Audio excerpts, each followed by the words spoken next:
ملائكة السماء تغضب لمن في دارها تضرب، ومن إرث لها يغصب. هي الزهراء، هي الزهراء.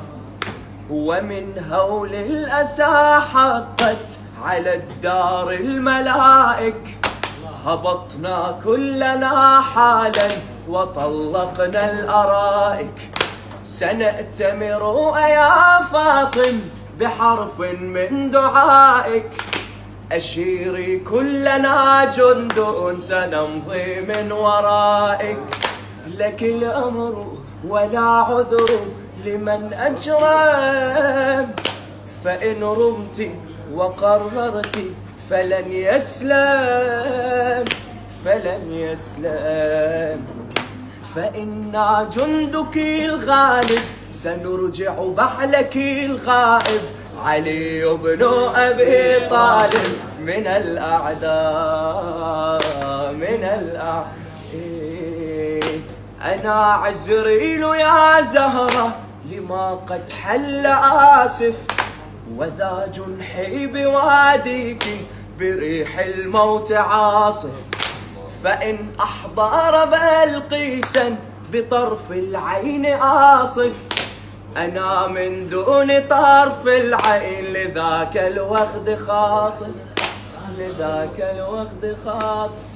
الشيعة طلعتوا تعبدون القبور انتم؟ احنا ما نعبدهم، احنا نتقرب لله بآل البيت، وبنطلب شيء من المراقب نطلبه من الله بكرامة آل البيت. ورب العالمين يقول: يا أيها الذين آمنوا اتقوا الله وابتغوا إليه الوسيلة. وما أعتقد أكو وسيلة أفضل من محمد وآل محمد لله تعالى. بس احنا جايين نشوفكم مسجدون للقبر. هذا السجود مو عبادة، وإنما احترام ورفع منزله. ولو كان عبادة يعني النبي يعقوب كان يعبد النبي يوسف، لأنهم سجد له هو وزوجته وأبناء ال11. ولا ننسى رب العالمين أمر الملائكة بالسجود لآدم، وما أعتقد أنه رب العالمين يأمر الملائكة بشيء هو عندما يصير. زين، والتبرك والتمسح بالقبر هذا مو شرك؟ يعني النبي يعقوب من استعان بقميص النبي يوسف حتى يعيد إلى بصره، هل معناها أشرك؟ لو بسبب كرامة هذا القميص اللي لبسه كل الأنبياء أعاد إلى بصره، وكلها بإذن الله. زين، هم أموات شلون تستعين بهم؟ أهل البيت مو أموات، رب العالمين يقول: ولا تحسبن الذين قتلوا في سبيل الله أمواتا بل أحياء عند ربهم يرزقون. زين، وبناء المساجد اكو حديث عندنا يقول: لعن الله اليهود والنصارى اتخذوا قبور أنبيائهم مساجد. إذا صح هذا الحديث معناها أنت حالك حال اليهود والنصارى، لأن أنت كذلك جعلت من قبر النبي محمد صلى الله عليه وآله مسجد إلك، لو حلال عليك وحرام عليهم.